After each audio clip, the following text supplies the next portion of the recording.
Voyager 1 और Voyager 2 ये दोनों ऐसे स्पेस मिशन हैं जिसने हमें ब्रह्मांड के बारे में सब कुछ बताया है, क्योंकि इस दोनों मिशन से पहले हम नहीं जानते थे कि हमारा ब्रह्मांड कैसा है। आइए जानते हैं।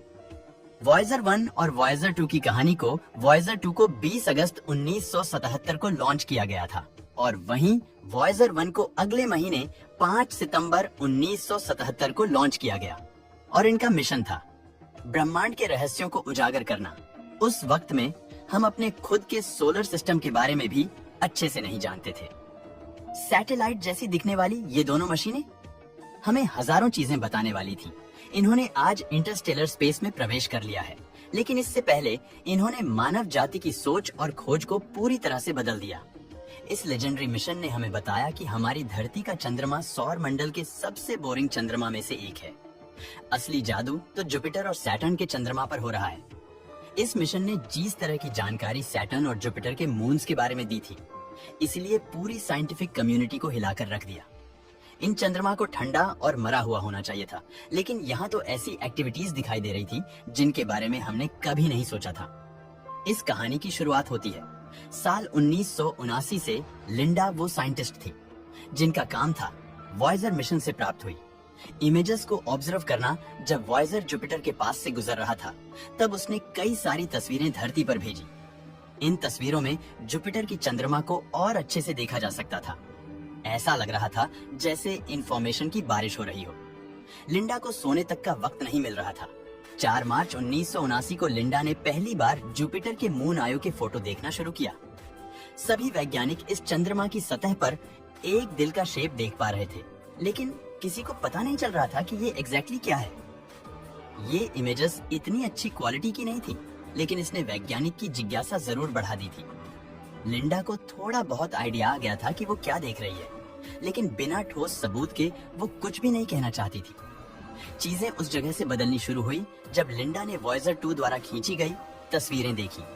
एक बार फिर वह आयो की सतह पर अजीब तरह के फीचर्स देख पा रही थी, लेकिन अभी भी ये इमेजेस इतनी क्लियर नहीं थी। फाइनली जब वॉयेजर 2 आयो मून से दूर जाने लगा, तब उसने पीछे से एक बार तस्वीर लेकर धरती पर भेजी।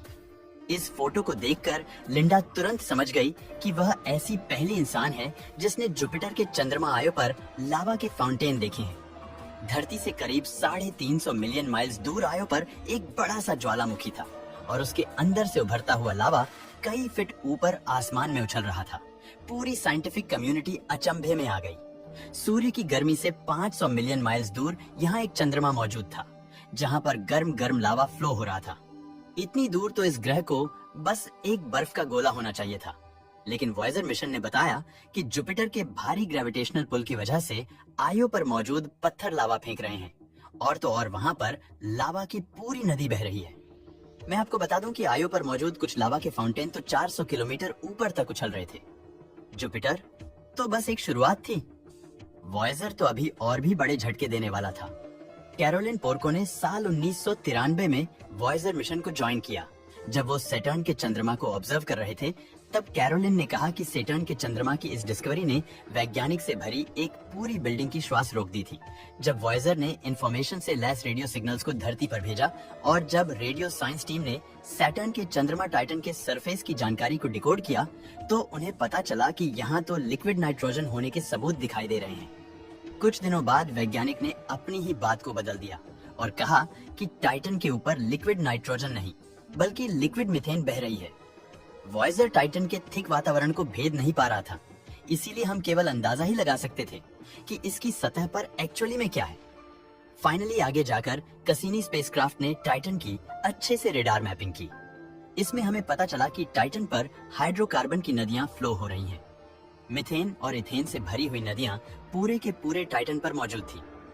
मैं आपको बता दूं कि इन केमिकल्स के बीच जीवन के पनपने के बहुत ज्यादा चांसेस होते हैं, लेकिन वहां जाए बिना हम ये नहीं कह सकते कि इस चंद्रमा पर 2 या उससे ज्यादा पैरों पर चलने वाले जीव रहते हैं या नहीं।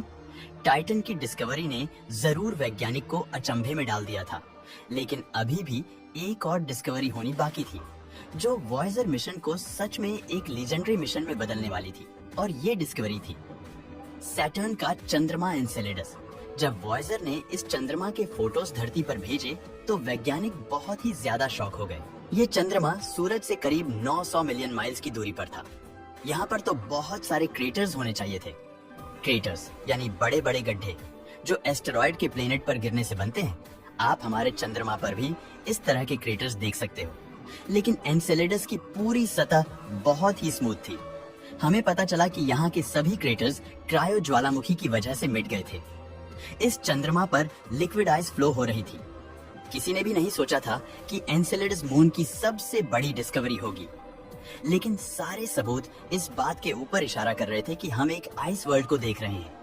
वैज्ञानिक ये दावे के साथ कह सकते हैं कि सतह के नीचे एक समुद्री दुनिया बसी हुई है और उस समुद्री दुनिया में जीवन के कण या उससे भी बढ़कर कुछ मौजूद है। वॉयेजर मिशन ने हमें दिखाया कि शायद जीवन की खोज करने के लिए हमें सौर मंडल के बाहर जाने की जरूरत है ही नहीं, बल्कि यहीं पर हम एक नई धरती की खोज कर सकते हैं और शायद भविष्य में वहां जाकर बस भी सकते हैं। आज वॉयेजर मिशन हमारी धरती से कई बिलियन किलोमीटर दूर है, लेकिन अभी भी ये मिशन अब तक की सबसे बड़ी डिस्कवरी कर सकता है। इन स्पेसक्राफ्ट के अंदर हम इंसानों ने बहुत सारे सबूत छोड़े हैं जो धरती पर जीवन के होने का इशारा करते हैं। हमारी धरती का म्यूजिक, लैंग्वेज के फोटो सब एक गोल्डन रिकॉर्ड के अंदर बंद हैं।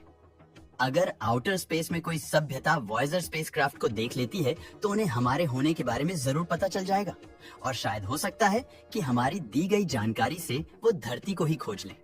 और ऐसा आज से 100 साल बाद भी हो सकता है और 1000 साल बाद भी हो सकता है। क्या सच में वॉयेजर वो सीढ़ी बन पाएगा जो इंसानों और परग्रही जीवों को जोड़ेगा? ये देखने वाली बात होगी, पर सच में वॉयेजर मिशन हम इंसानों के लिए एक लीजेंडरी मिशन था, है और रहेगा। दोस्तों, इस वीडियो में बस इतना ही। अगर आपको ये वीडियो अच्छा लगा हो तो इसे लाइक और शेयर जरूर करें।